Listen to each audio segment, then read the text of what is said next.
Good morning and welcome. It's the 31st day of December. Happy New Year! It is 10 o'clock in the morning. It is 51 degrees and cloudy here in Ventura, California, and I am your guide to all the tabletop role-playing game news, weather, sports, way too much controversy, and general internet nonsense that is the OGGM! And today we're readdressing the Hickman Manifesto, Hickman Revolution video that I did earlier this week. This video was pointed out to me by somebody about a guy talking about the Hickman Manifesto. So I checked it out. Unfortunately, I got a few things wrong, and also there was no sound. So it just sounds like me yelling at the wind for 20 minutes about nothing. Which of course is generally me anyways. But I didn't really address the issues because you couldn't hear the issues, so it just sounded like I was complaining and insulting people. All right, so step one, Hickman Manifesto / Revolution. The only Hickman I am aware of that had anything to do with D&D, of course, is Tracy Hickman, Margaret Rice, Laura Hickman, creators of Dragonlance. So I had to look it up. What is this Hickman Manifesto? Where does it come from? And how does it influence Dungeons & Dragons? And how did he supposedly save or ruin or change D&D? So this is referring back to the things that he did for TSR. Hickman and his wife and his writing partner created Pharoh as an independent project for their own role-playing game and then sold it to TSR at the time. They also created Ravenloft. They did some work for some other products. The Desert of Desolation series, which was the sequel to Pharoh, which probably might have been what Hickman originally intended Pharoh to be before he transferred over to TSR. They did some stuff for Gangbusters, but that's it. I mean, other than Ravenloft and Pharoh both being really amazing dungeons and telling amazing stories, Ravenloft, of course, creating a huge subculture in D&D of just, it's became a demi-plane. It sort of changed the way D&D ideas, introduced us to the D&D multiverse, but really they're known for Dragonlance. So when I heard Hickman Manifesto, Hickman Revolution, I thought, okay, you're talking about Dragonlance. You're talking about the Dragonlance books, the Dragonlance modules, which, let's face it, weren't very good, but there were a lot of them, I think 15, and how Dragonlance sort of brought people to the table, kind of the same way Critical Role is bringing people to the table now.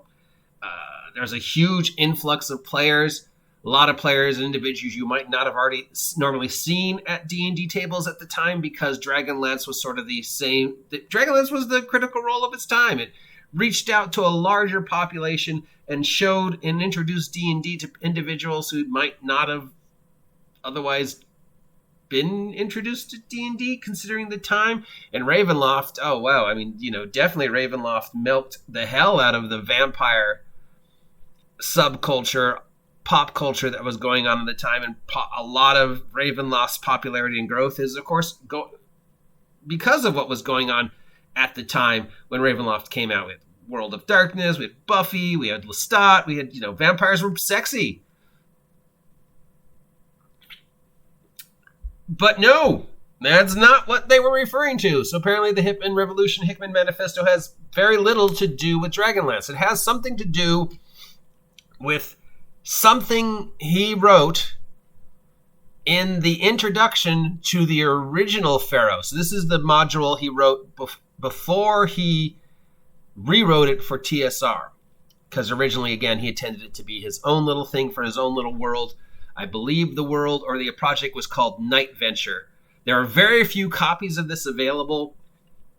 There's some stuff he talks about, and there's some little confusion whether he's talking about tabletop role-playing game hobby in general or specifically this product. So is he specifically talking about Pharoh and the Night Venture products that he intended to make, or is he talking about what he wanted tabletop role-playing game to evolve to at that point in time?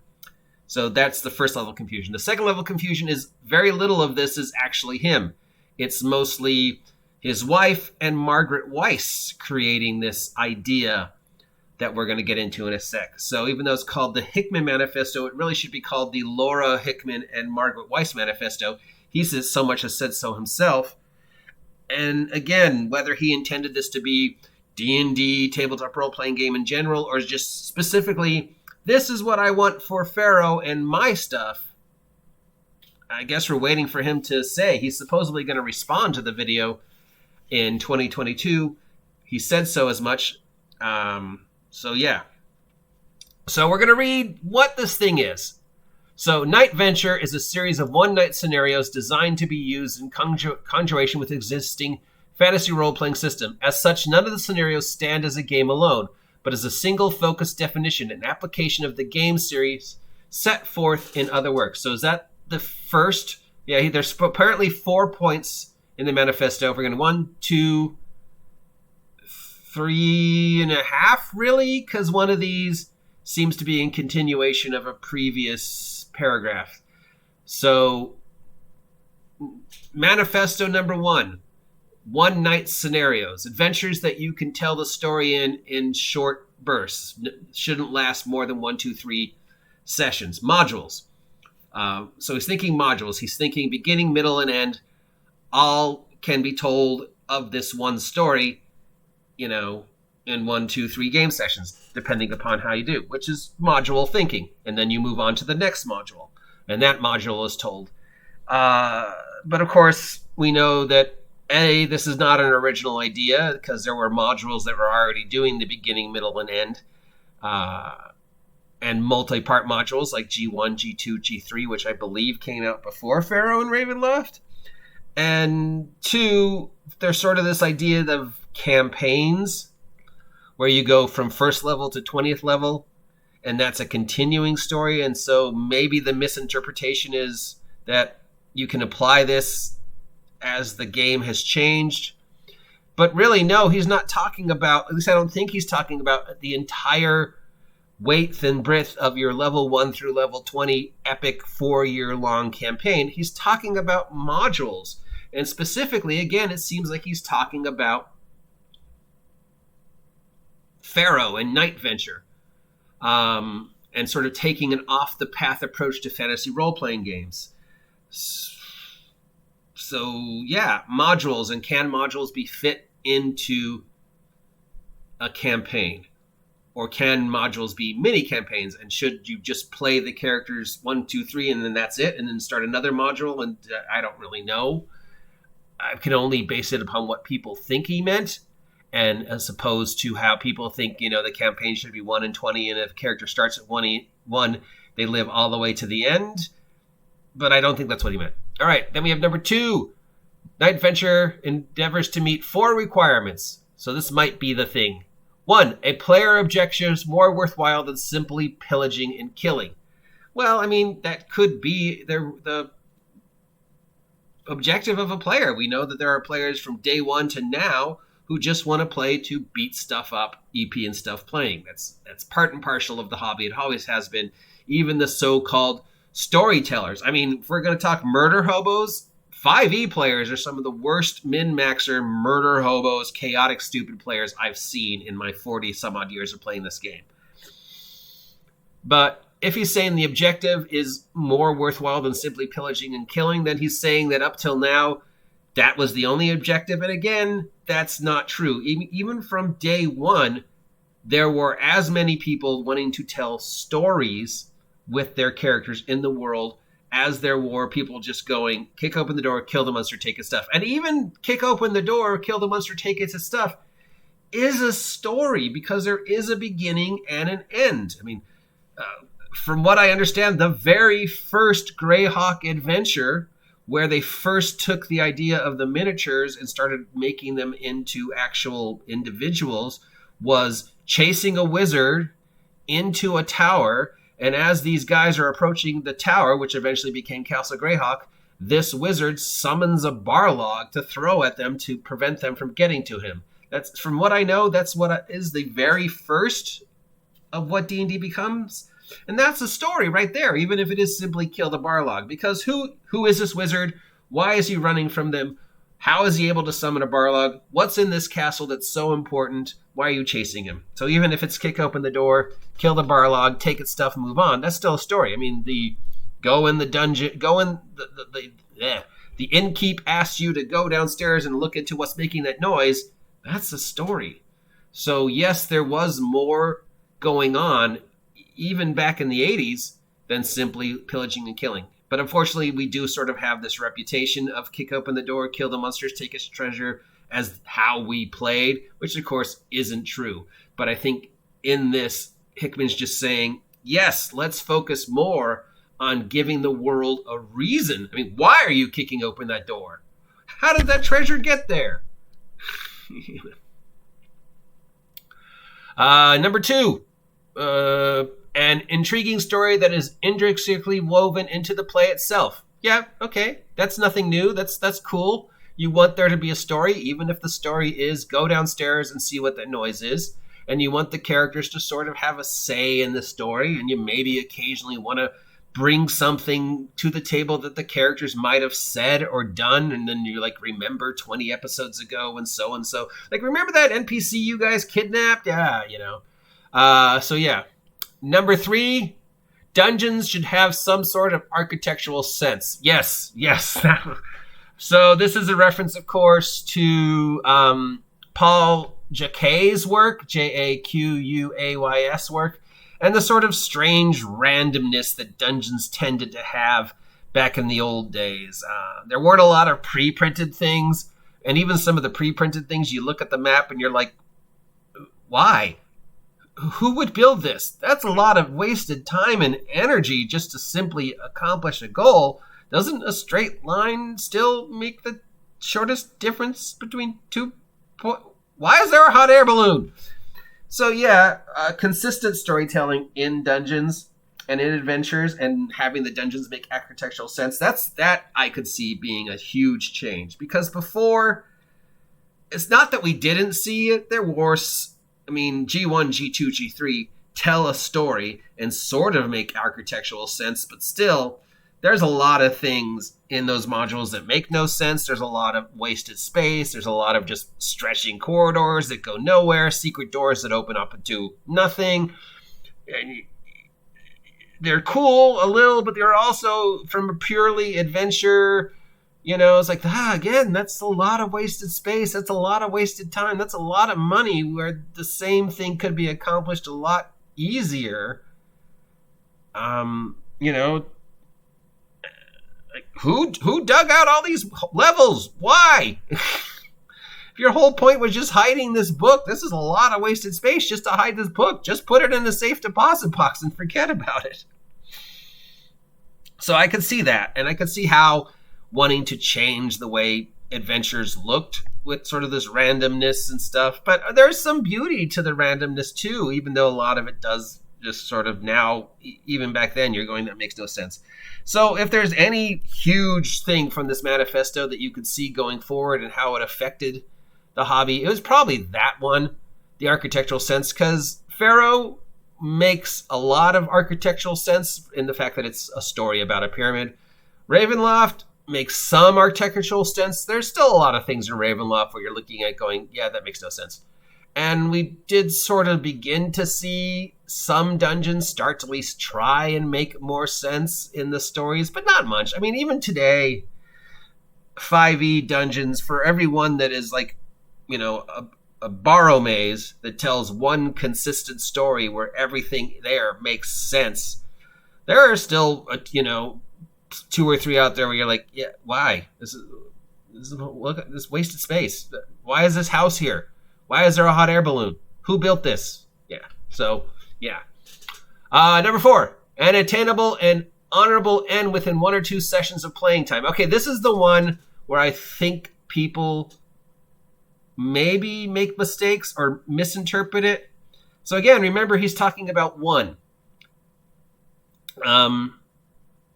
Which was, you know, Sirio's one-night scenarios. So here we go.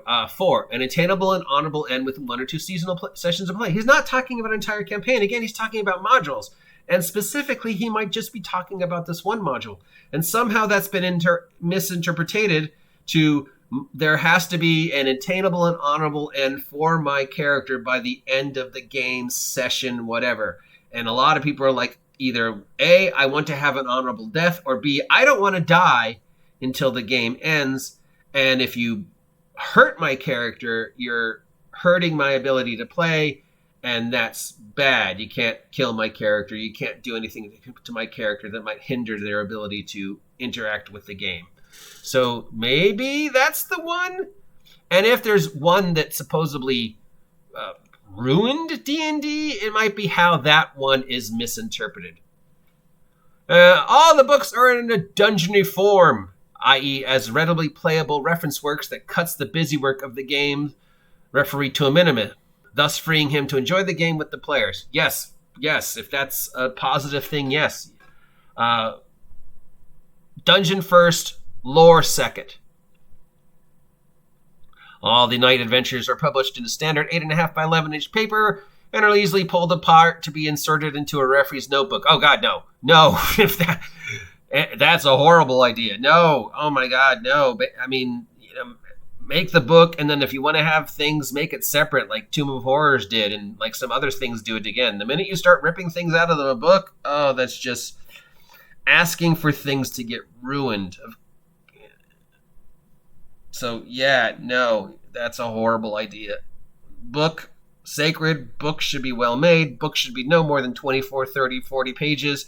And then if there's handouts and things, that should be in a separate book. Nowadays it would be downloadable, but back then it would be, separate stuff that you could either photocopy, because, yeah, there's still Kinko's was around back then, right? And handout. But yeah, tearing the book apart? No, that's a bad idea. Night Venture is dedicated to the beginning referee who would like to get his feet wet with something easy to play while still giving his players an enjoyable game. Night Venture is also dedicated to the advanced referee who would like to challenge a change of pace for himself and his players.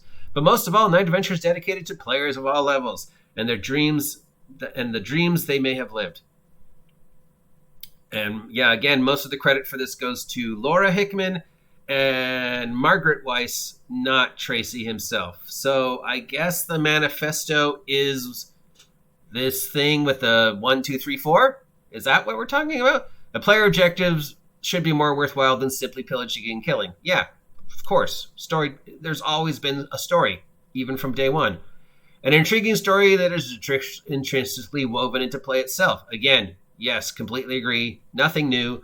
No major change to D&D. It didn't ruin D&D. It didn't save D&D. It was the natural evolution of D&D anyways, that more people are going to want to tell stories at the table, even if, again, that story is kick open the door, kill the monster, take the treasure. That's still a story. That's still their character story. We might not like it, but in their mind, that's their story. Dungeons have some sort of architectural sense. Yes, God, yes.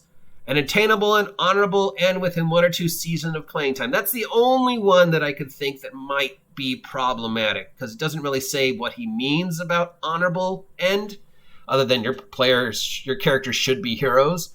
Attainable end, I mean, can you accomplish every task that's in a module? Or simply is the task kill the vampire? Because there's lots of things in modules you ignore or don't get around to finishing. So if the attainable is there is a actual goal to the adventure, it should be attainable within a few sessions. And yeah. So again, if there's anything that might have ruined, and ruin's a hard word to add to it, especially considering we're talking the 80s. It's maybe that one. That one might have been the one that people misinterpreted. That I have to have an honorable end to my character by the end of the session, and session might have turned to campaign in some people's minds. And maybe people are thinking, you can't kill me until we see the end of this because I have to have an honorable end. And that's definitely prevalent in the post-critical role 5e, but it's hard to blame what's going on now on Hickman when he wrote this in the 80s. And again, I don't know if they're talking about this is the way I want D&D to look going forward. This is the way I want tabletop role-playing games to going forward. Because, sidebar, there are a lot of other games that were out even then that weren't D&D, and a lot of other games were already doing this. You need to stop thinking that D&D is the only game out in the entire world, even in the 80s, and that all the people across the planet were only playing D&D. No, there were other games, and there was storytelling, and there were other games that had completely different rules, completely different ideas, completely different ways of being played, other than the preconceived notion that Dungeons & Dragons was just go in the room, kill the monster, take its stuff, 10 by 10 corridors that make no sense. And I'm not saying that didn't exist in D&D back then, but yeah. So yeah, the only one I think that might be problematic is 4, and that forgetting that he is addressing modules, and specifically maybe this module, whatever Night Venture was, because this was written for Pharoh before TSR bought Pharoh and redid it. So yeah, he might just be talking about one thing, I guess, until he answers it in 2022 like he says he's going to. Knock on wood, he's still alive in 2022. Nothing but best wishes for you, Mr. Hickman. Thanks for Dragonlance. There's no way of knowing. And if any of these are problematic, it's only the last one. And the general idea that we didn't tell stories. That's the one I have the most problem with, as you can probably tell. There seems to be this collective thought that there was some magical day. And before this magical day, everybody across the world, no matter what game they were playing, was only playing this one way, the way that us Groganards played. This grim, dark, violent, goofy, Monty Hall, vicious world where we didn't tell stories. And then suddenly some magic happened, and then everybody after this day was telling stories and was playing a completely different way. And if you weren't playing that way, you were playing the game wrong. And the people who were playing before this magical date are going, no, if you're not playing our way, you're playing it wrong. And I don't understand this. And I know it's been a point of mine over and over and over again, to the point where I almost sound like a hypocrite.